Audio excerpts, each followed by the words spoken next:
Hey everybody, I'm Amna Nawaz live here in New York. You're joining us for continuing coverage, some of the biggest headlines coming today, many of them from the White House. Of course, you've been hearing about General Mike Flynn's resignation last night, the former national security advisor. We're coming out of White House Press Secretary Sean Spicer's briefing right there, where he faced some tough questions trying to fill in some of the gaps in the timeline and the details about exactly what happened that led to Mr. Flynn's resignation.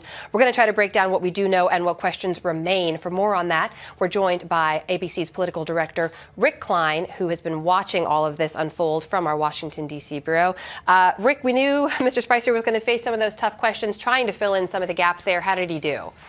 Well, there are several new pieces of information that we draw from that, although we should note there are several gaps as well. First, a little bit of a revision from the White House that this was, in fact, the president asking for the resignation of Mike Flynn. We heard from Kellyanne Conway just this morning that he decided to tender his resignation. We now know that's because the president asked for it. We also know that, according to the White House, this was not a legal issue. This was only a trust issue. We also know that President Trump himself was told about this several weeks ago by the White House counsel, informed by the Department of Justice. That's the first time that we know about that piece of the chain. We also know that it's the judgment of the White House that no laws were broken here. So that would seem to close off the possibility, at least according to this White House, of a prosecution of General Flynn. There is a 200-year-old law in the books that prevents private citizens from doing direct business with foreign countries. People have talked about a potential violation of that act. It seems clear that the White House is convinced on this point that there was no such violation.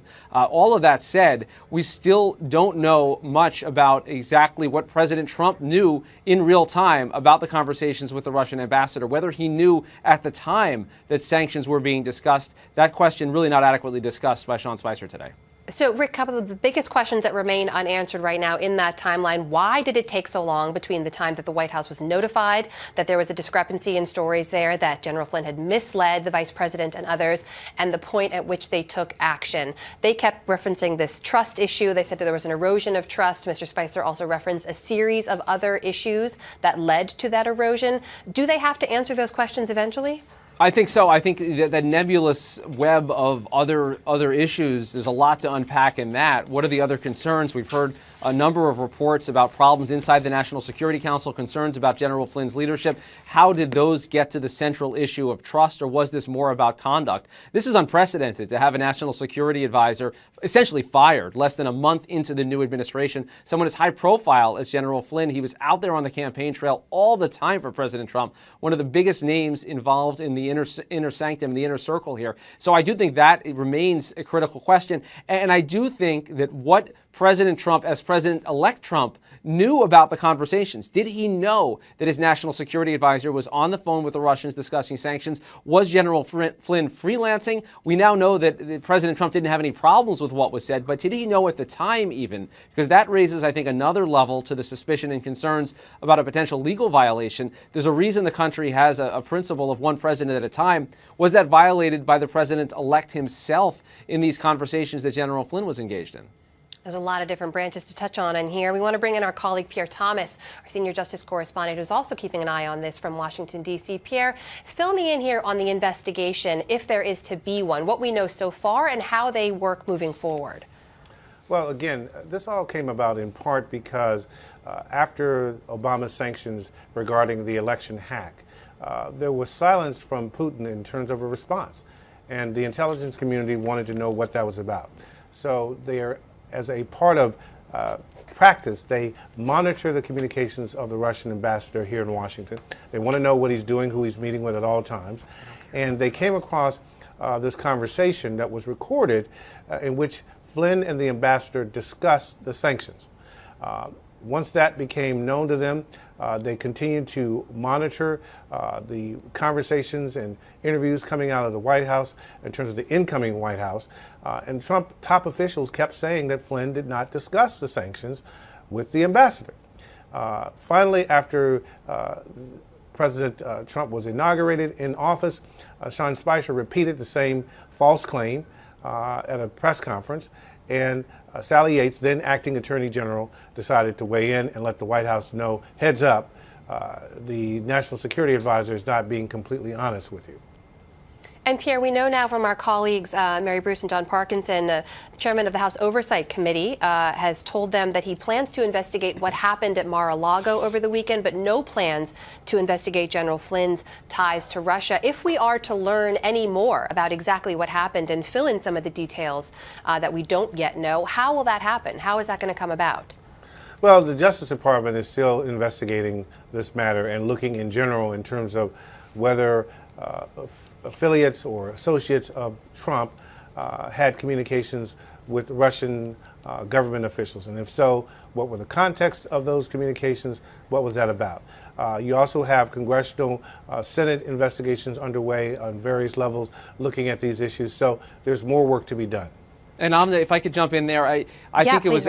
We also heard, I think, an important point from Sean Spicer. John Karl led off the briefing, our colleague at ABC, and asked specifically, does the president stand by his previous statement about a month ago when he said that no one from the campaign had any from the campaign again before November 8th had any contact with Russian officials? And Spicer said that he has no reason to doubt that statement. So they are standing by that contention. There is reporting out there that General Flynn, among others, had contacts with people in the Russian government. Pierre mentions this Department of Justice investigation that has been ongoing through the election and beyond. We know about the Senate intelligence investigation, but the stance of the Trump operation via the White House is that no one from the campaign, up to and including General Flynn, you'd presume, was in touch with the Russians before the election. I'm back here in New York. I'm joined by Matt Dowd, ABC's chief political analyst. Matt, 2.5 weeks passed between the time that the president knew about this and the time that they chose to say something about it and take action. We heard the word trust again and again and again. You mentioned there's an erosion of trust elsewhere, too. Well, the bigger problem, not this with the level of trust that they had between Michael Flynn and Donald Trump, but the level of trust between the administration and the public, and then secondarily between the administration and the press, and they did not address that at all. All it was their trust eroded within the administration, internally. Once it eroded far enough, I guess, is what their point is, then he decided to take action. Never once saying that we misled the public for this many days and we should have addressed it early on. There's no question that on that day when they learned of that their facts were wrong, that they had gone out there, on, I guess on January 26th, when they got briefed, they should have gone out and told the public, listen, we've been saying this, we were wrong. And they didn't do it. And Rick, feel free to jump in here. As early as yesterday morning, we had Kellyanne Conway out saying that General Flynn enjoys the full trust of the president, of President Trump. Meanwhile, there was knowledge in the White House about exactly what had happened before they went public. I mean, it just raises the question that if the leaks had not happened, we wouldn't know any of this. I don't think it's a question. The leaks and what the press reporting that happened over the last 24 or 36 hours is actually what caused this to change. It caused Donald Trump to actually do something about Michael Flynn in this. It wasn't that all of a sudden he said, I don't trust him anymore. I woke up today, or I got through with my day and I've decided it's over. It was because of the press reports that action was finally taken. Pierre Thomas, before we let you go down there in D.C., just fill us in now. Where should we be looking next? Where do you think the next big piece in this puzzle will be filled in? Well, again, we need to know more about these other communications between Flynn and the Russian ambassador. What was that about? Also, a key question going forward is, were there communications prior to Trump's election by Flynn and others associated with Trump? That's a big question going forward. Pierre Thomas, live from Washington, D.C. for us. Thank you so much, Pierre. Hey, let's bring in John Karl, our chief Washington and White House correspondent, who was in that briefing room and asked that first question of Sean Spicer. John, did you get answers that you wanted to help fill in what we don't know? We got some answers, but there are still many more questions. One of the question I led with was whether or not General Flynn had any contact with the Russians, with the Russian ambassador or other Russian officials during the campaign, because this is something that has been steadfastly denied by the president himself, but there has been suggestions. There has been reporting. The Washington Post has reported that there were contacts that predated the election, which would be a very significant question, given, of course, the Russian role in interfering with the election. So that's a question that we don't fully have answered. Sean simply said that he has no reason to believe that happened. But in light of the fact that Flynn misled the White House about his conversations after the elections, how can they be sure he didn't mislead them about the conversations before the election? John, just in the bigger picture here, I'll ask you first, and then Matt and Rick, please feel free to jump in here. There is a larger issue about the relationship between Russia and this administration. Our colleague Chris Donovan pointed out earlier, this week marks 6 months since Paul Manafort was forced to resign because of questions about his ties to the Russians as well. So it feels as if every few days, every couple of weeks, some new information comes out about that relationship. Well, there was an incredible statement said by the press secretary, Sean Spicer. He said, the president has been incredibly tough on Russia. I don't know if I've ever heard anybody quite say anything like that before. Asked for specific evidence that was the case, he pointed for a speech by the U.S. ambassador to the UN, Nikki Haley. I have not heard anything really tough out of this president, either as president-elect, or as a candidate on Russia. But there it was. He said this president has been incredibly tough on Russia, and even suggested that he had been tougher on Russia than Barack Obama. So incredible. It'd be a nice one to have a follow-up. That was a follow-up I tried to ask. Do you really believe that, Sean? But I didn't get a chance. Well, following up with what John just said, the President of the United States has been tougher on the free press of the United States of America than he has been on Vladimir Putin or Russia in the last 15 months. It's not even close, Matthew. Yeah. That's not even close.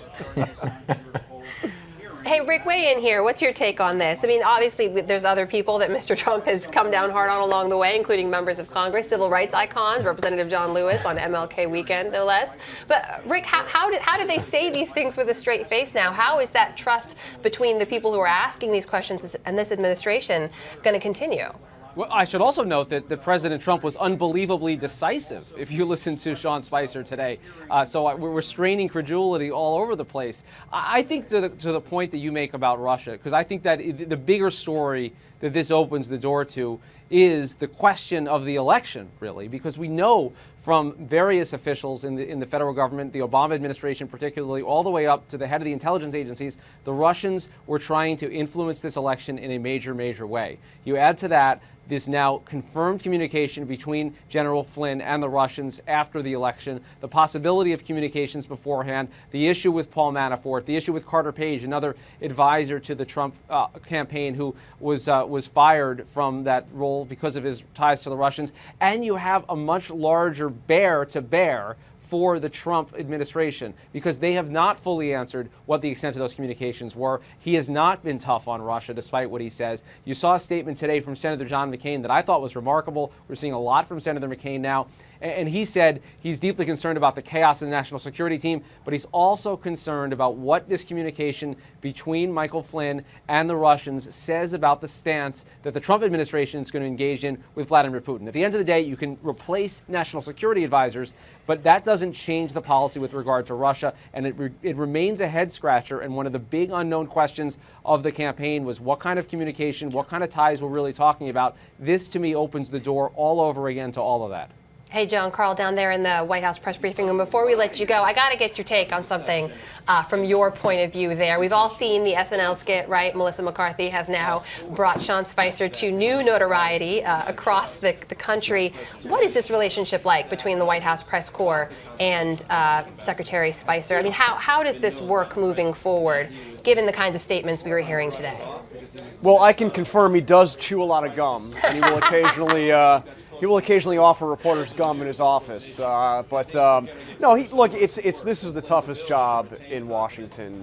This is arguably a tougher job than being president of the United States. To come in here in this administration and to be the press secretary, you are facing an administration that is doing a lot, an administration that has several different power centers, a president who is very well acquainted with doing his own media strategy and often acts as his own communications director, his own spokesperson, a storyline that repeatedly shifts.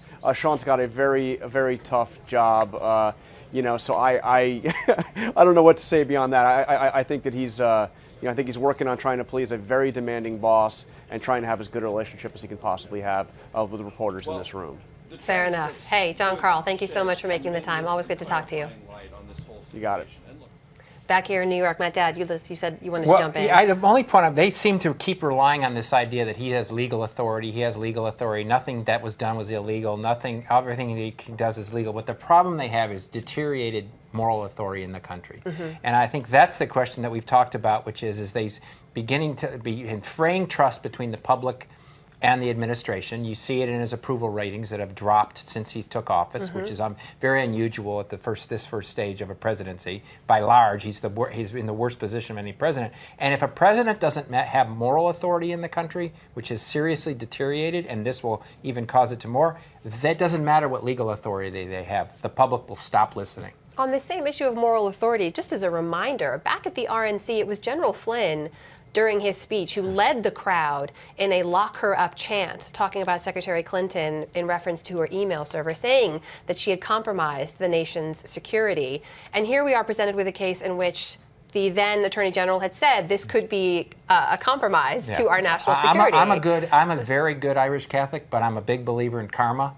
And what we have seen over the last 24 hours is karma coming around, because he was the one that, and got criticized by many generals and many people in the military for leading that chant and saying that, even in a political campaign. Normally, former generals don't do that and don't weigh in that way. And obviously, things have come back to him, and he's now out of a job. And I think he may be called before a Senate hearing or a House hearing sometime soon to answer questions related to this. And Amna, on that point, he said at the RNC that if he had done 1/10 of what Hillary Clinton did, he would be in jail. I think this question of legal prosecution is a fascinating one. I heard in what Sean Spicer said today a very clear judgment from the White House that nothing illegal happened here. That would seem to close off a Department of Justice investigation. The Attorney General is in a tough spot on this because guess what? Jeff Sessions, our new Attorney General, was alongside General Flynn at many of these campaign events. He also spoke at the RNC. He wasn't engaged in the same chants, but he was right there charging alongside. I think there'll be pressure on him to name a special counsel, a special prosecutor potentially for this case. And I think the broader issue of exactly what was said between the campaign and the Russians over time still needs probing, still needs exploring. We don't know the final answer to that. I think General Flynn, with karma or something else, he's got to regret the way that he was so cavalier in those chants, because he is the one right now that stands accused of very bad things, up to including illegal things, if you believe certain theories of this case.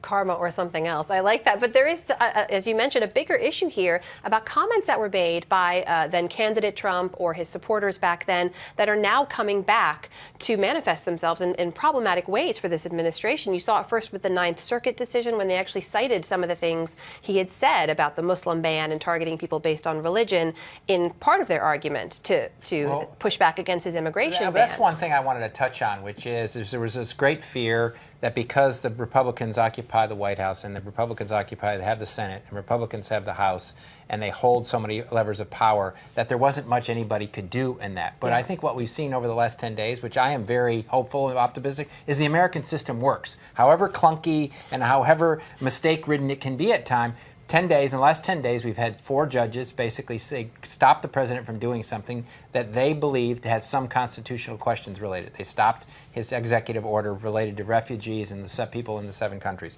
And now we see a free press who exerted itself in the last 24 or 48 hours, and basically by doing that caused the National Security Advisor to have to resign from office, and questions being raised about the White House about why have they not been more forthcoming with the public. So it's 2 good things. It's still, obviously, a democracy is clunky, but I think actually we could be hopeful that the American system does, in the end, work. Can I echo that, too?